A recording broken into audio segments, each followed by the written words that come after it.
Roy K പൗലോസ് ഇടുക്കിയിലെ കോൺഗ്രസിന്റെ തലമുതിർന്ന നേതാക്കന്മാരിൽ ഒരാളാണ്. കഴിഞ്ഞ 20 വർഷമായിട്ട് സ്ഥാനാർത്ഥി നിർണയ സമയത്തൊക്കെ അദ്ദേഹത്തിന്റെ പേര് നമ്മൾ കേട്ടിട്ടുണ്ട്.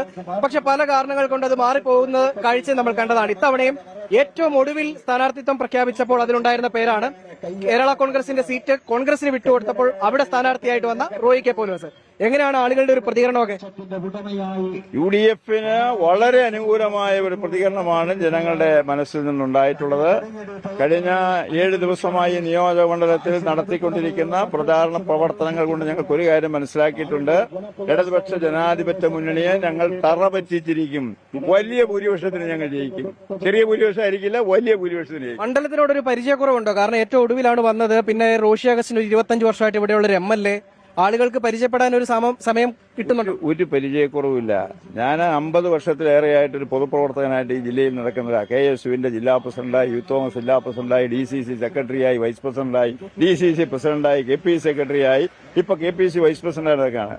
50 കൊല്ലമായി ഞാൻ KSU ജില്ലാ പ്രസിഡന്റായ കാലം തൊട്ട് ഞാൻ ഈ ജില്ലയിലെല്ലാം സഞ്ചരിക്കുന്ന ആളാണ്. സ്കൂളുകൾ തൊട്ട് എനിക്കറിയാൻ വയ്യാത്ത ഒരു സ്ഥലവുമില്ല ജില്ലയില്. അതുകൊണ്ട് എനിക്ക് 7 ദിവസമേ ആയുള്ളൂ സ്ഥാനാർത്ഥി പ്രഖ്യാപനം വിചാരിച്ചുകൊണ്ട് ആളുകളെ പരിചയപ്പെടാനോ സ്ഥലം പരിചയപ്പെടേണ്ട ഒരു ആവശ്യമില്ല. ഇടുക്കി എനിക്ക് സുപരിചിതമാണ്. ഏത് മുക്കും മൂലയും എനിക്ക് വളരെ കൃത്യമായിട്ട് അറിയാം. അതിനകത്തൊന്നും ഒരു പ്രയാസം ഉണ്ടായിട്ടില്ല. ചില സാമൂഹ്യ മാധ്യമങ്ങളിലൊക്കെ ചില സൈബർ അധിക്ഷേപങ്ങളൊക്കെ കാണാൻ ഇടയായിട്ടുണ്ട്. അതൊക്കെ ഏത് വിധത്തിലാണ് കാണുന്നത്?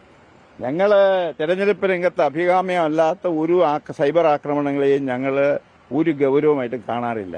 പ്രതികരിക്കണ്ട എന്നുള്ള തീരുമാനം ഞങ്ങൾക്ക് അത്തരം കാര്യങ്ങളെ സംബന്ധിച്ചു. അതാ തെരഞ്ഞെടുപ്പ് രാഷ്ട്രീയമാണല്ലോ, ഇത് രാഷ്ട്രീയമാണ്. ഈ തെരഞ്ഞെടുപ്പ് രാഷ്ട്രീയത്തെ അല്ലാതാക്കാൻ വേണ്ടി മറ്റു പല ആളുകളുമൊക്കെ പരാജയ ഭീതിയുള്ള പല ആളുകളുമൊക്കെ പല മാർഗങ്ങളും പല രീതിയിലൊക്കെ ശ്രമിച്ചെന്ന് വരും. ഞങ്ങളത് ഗൗനിക്കാറേയില്ല. അതിന് യാതൊരു ഗൗരവം കൊടുക്കാറില്ല. അതാണ് ഞങ്ങളുടെ നിലപാട്. ഈ കേരള കോൺഗ്രസ് ഒരു ഘട്ടത്തിൽ ഒരു എതിർപ്പൊക്കെ ഉണ്ടായിരുന്നു ജോസഫിന്റെ ഗ്രൂപ്പുകാർ. അപ്പൊ അത് തിരിച്ചടി ഉണ്ടാക്കുമോ? അവർക്കൊരു നീരസമുണ്ടോ? എന്റെ സ്ഥാനാർത്ഥിത്വം പ്രഖ്യാപിച്ചതിന് ശേഷം എന്തെങ്കിലും ഒരു അനിഷ്ടം അപശബ്ദം എവിടെന്നെങ്കിലും കേട്ടിട്ടുണ്ടോ?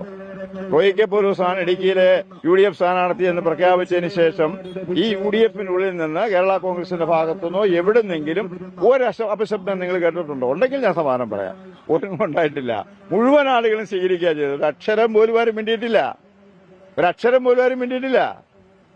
എന്തായാലും തികഞ്ഞ ആത്മവിശ്വാസത്തിലാണ്. വിവാദങ്ങളൊന്നും ഒരു തരി പോലും ഏശില്ല എന്നുള്ളതാണ് ഇടുക്കിയിലെ UDF സ്ഥാനാർത്ഥി റോയി കെ പൗലോസ് പറയുന്നത്. വിജയം ഉറപ്പാണ്. കഴിഞ്ഞ 25 വർഷം MLA ആയിട്ടുള്ള റോഷി അഗസ്റ്റിനെ തോൽപ്പിക്കാൻ കഴിയുമെന്നുള്ള ആത്മവിശ്വാസത്തോടുകൂടി പ്രചരണം തുടരുന്നു. സുമിത്രൊപ്പം രാഹുൽ വിജയൻ, 24 ഇടുക്കി.